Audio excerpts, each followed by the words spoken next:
Hello and welcome, dear students, to my channel Ma'am Ki Padhai. I am your teacher Shubhi Malviya. Today we will study first chapter of class 10th, Resources and Development in Geography. So let's start the chapter. Firstly, we will start from the definition of the resources. The term resources comprises everything that is available in our environment can be used to satisfy our needs. Means हमारे natural environment में जितनी भी चीज़ें presence हैं, जितनी भी चीज़ें हमारे आसपास हैं और जो हमें हमारी नीड्स को फुलफिल करती हैं, that come in resources. There are some examples also given here. इसमें solar energy, oil, fish, trees, water, metals, animals, fossil fuels, atmosphere, natural gas, minerals, energy, plants, birds, coal, soil, all these come in resources. These are the examples of the resources. Now come to the next topic, classification of resources. Resources can be classified in different types of topics. First is origin. By origin, the resources are divided into two types. First is biotic and second is abiotic. Biotic means all living things. All living things you know very well that those things which have lives will come in biotic resources such as forest, plants. These are our biotic resources. जिनमें भी जान होती है वे सभी हमारे biotic resources में आते हैं. Second one is abiotic resources. Abiotic, those are come in non-living things. जितने भी non-living things में आते हैं resources, वे सभी abiotic resources होते हैं. जैसे कि soil है हमारा, और इसके अलावा metals है, coal है, oil है. These are abiotic resources. Now come to next one. This is exhaustibility. Exhaustibility are also divided in two types. First is renewable and second one is non-renewable. Renewable means जैसे कि नाम से समझ में आ रहा है, the things we can renew again, that will come in renewable, such as water, solar energy. Water के लिए क्या है, नदी में से अगर आपने पानी लिया है तो next day you can again have some water from the river. Same thing solar energy के साथ भी होती है. अगर आपने आज धूप में कुछ अपना सोलर कुकर या कुछ और सोलर पावर यूज किया है तो नेक्स्ट डे फिर आपको सोलर एनर्जी मिल जाएगी. But what about the non renewable, that we can't get again if we have use. अगर हमने उस किसी चीज को, किसी रिसोर्स को यूज कर लिया है लेकिन फिर वो दोबारा हमको नहीं मिलेगा यूज करने के बाद, that are the non renewable such as coal, minerals, metals. These will come in non-renewable. Third one is ownership. Ownership में को डिवाइड किया गया है 4 पार्ट में: individual, community, national and international.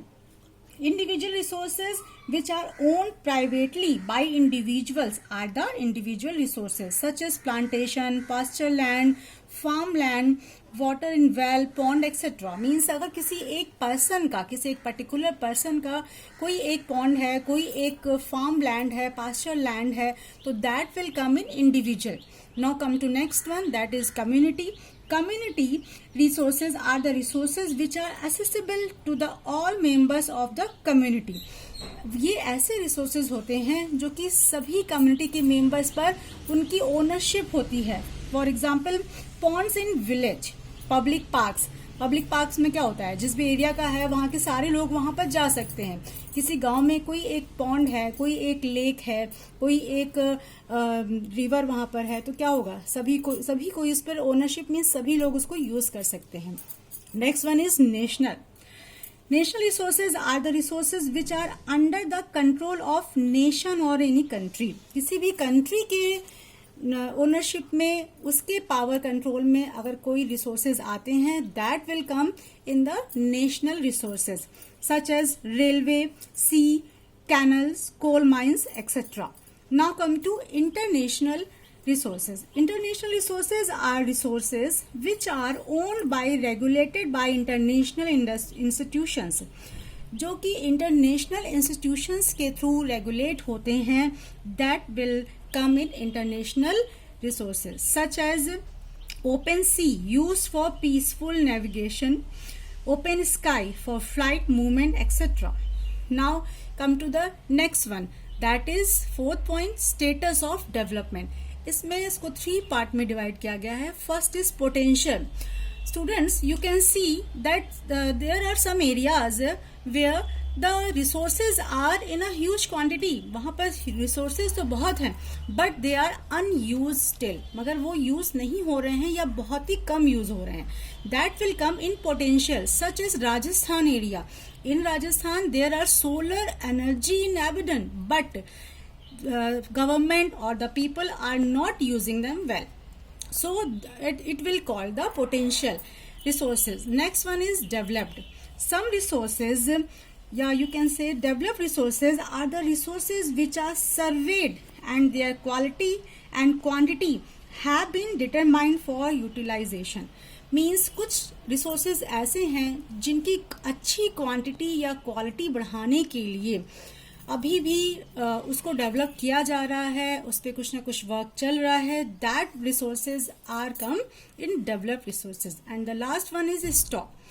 There are lots of stock of the resources in our nature. हमारे nature में बहुत सारे स्टॉक्स में रिसोर्सेज हैं, but even though some of them we can't use them properly because of the lacks of some technology. कुछ technology की कमी की वजह से हमारे एनवायरनमेंट में बहुत सारे स्टॉक्स ऐसे पड़े हुए हैं रिसोर्सेज के जिन्हें हम यूज नहीं कर पा रहे हैं. That will come in the stock resources, जिसे अगर हम यूज करें तो वो हमारे लिए बहुत अच्छे हो सकते हैं.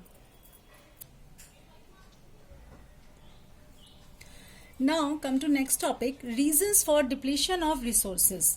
Students, we are using lot of resources which are available or present in our natural surroundings. हमारे आसपास बहुत से resources हैं जिन्हें हम लोग बराबर यूज कर रहे हैं, लेकिन इनको यूज करते चले जा रहे हैं. तो जो रिन्यूएबल हैं उनके लिए तो कोई बात नहीं, वो तो रिन्यू होकर हमको मिल जा रहे हैं, but those are come in non renewable. तो उनके लिए क्या कोई नहीं सोचता है कि ऐसा क्यों हो रहा है, डिप्रेशन क्यों हो रहा है रिसोर्सेज का. First is for satisfying the greed. लोग इतने ज़्यादा लालची हो गए हैं, इतना ज़्यादा उन लोगों को हर समय बस ये लगता है कि रिसोर्सेज को गेन करना है. Second one is unequal resources distribution.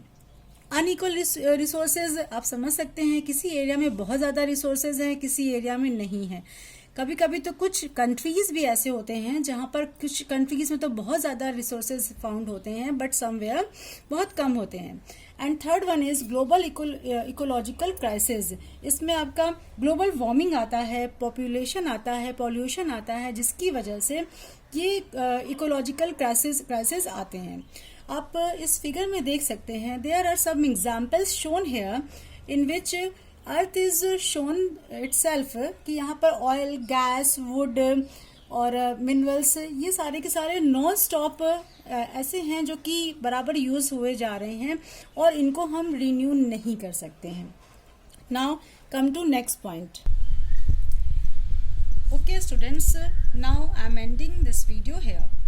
Students, if you have any questions, you can ask me through comment box. So subscribe my channel for next video.